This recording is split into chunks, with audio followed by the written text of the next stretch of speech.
Assalamualaikum warahmatullahi wabarakatuh. Apa kabar sahabat Islami? Semoga Allah Subhanahu wa Ta'ala selalu melindungi kita dengan rahmatnya.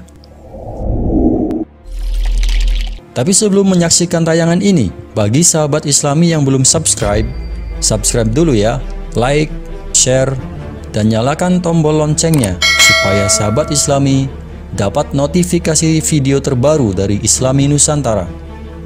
Selamat menyaksikan.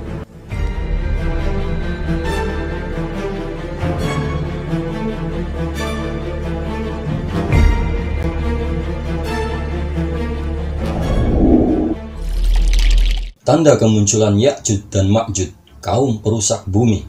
Sebagai orang yang beriman, kita wajib mengimani akan datangnya hari akhir atau kiamat kubro. Salah satu pertanda kiamat kubro adalah muncul Ya'juj dan Ma'juj. Dalam surat Al-Kahfi ayat 94, kaum ini digambarkan sebagai orang-orang yang membuat kerusakan di muka bumi. Tidak ada yang mampu menghalangi kecuali Allah Subhanahu wa Ta'ala. Al-Quran memang telah menerangkan keberadaan Ya'juj dan Ma'juj, namun tidak secara eksplisit menjelaskan siapa mereka. Ini memunculkan berbagai interpretasi. Sebagian ahli tafsir berpendapat bahwa mereka hanyalah simbol dari perangai manusia yang buruk. Namun Nabi Muhammad SAW ternyata pernah memberi petunjuk ciri-ciri Ya'juj dan Ma'juj.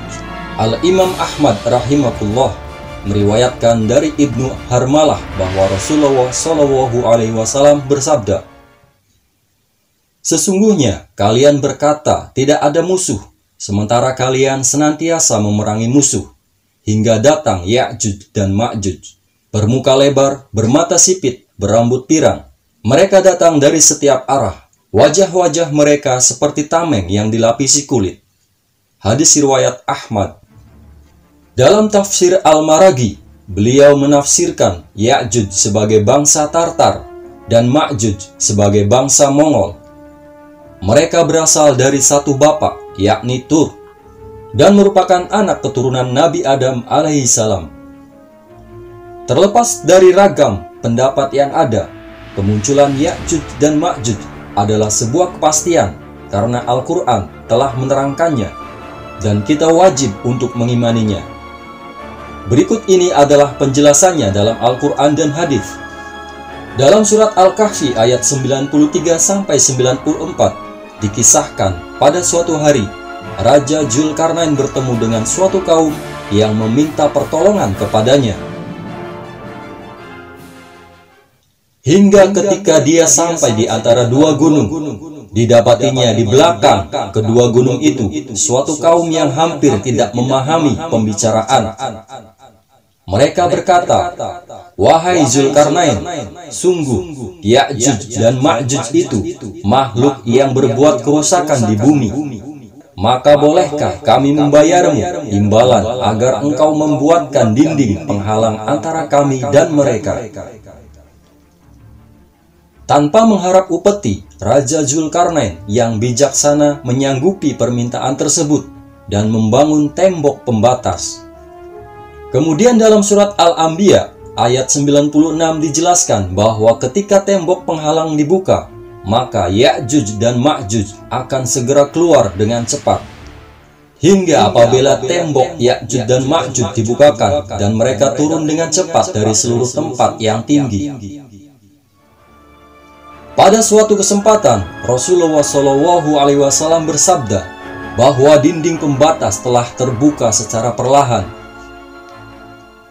Allah telah membuka dinding pembatas Ya'juj dan Ma'juj sebesar ini sambil melengkungkan jari telunjuk dengan ibu jarinya. Hadis riwayat Bukhari dan Muslim.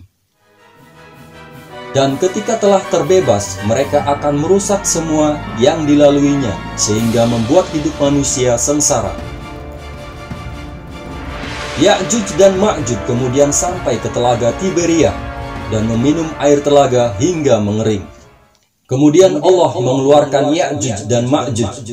Kelompok mereka yang pertama melewati telaga Tiberia atau Tiber.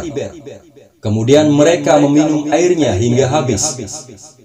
Kelompok mereka yang akhir lewat pula, lalu mereka mengatakan, sungguh di tempat ini dulu ada air. Hadis riwayat Muslim. Ketika Nabi Isa alaihissalam turun ke bumi, beliau bersama kaum mukmin harus menghadapi keberingasan Ya'juj dan Ma'juj. Nabi Isa berdoa kepada Allah agar membinasakan kaum perusak tersebut. Nabi Isa bin Maryam dan para sahabat terkepung, sehingga pada saat itu sebuah kepala sapi lebih berharga bagi mereka daripada 100 dinar. Nabi Isa bin Maryam dan para sahabat berdoa agar Allah menghancurkan Ya'juj dan Ma'juj beserta pengikutnya. Lalu Allah menimpakan kepada mereka penyakit hidung seperti yang melanda hewan, sehingga mereka mati semuanya. Hadis riwayat Muslim. Nah, itulah sahabat Islami, kisah di dalam Al-Quran mengenai Ya'juj dan Ma'juj. Semoga Allah Subhanahu wa Ta'ala selalu melindungi kita semua dari makhluk ini. Wassalamualaikum warahmatullahi wabarakatuh.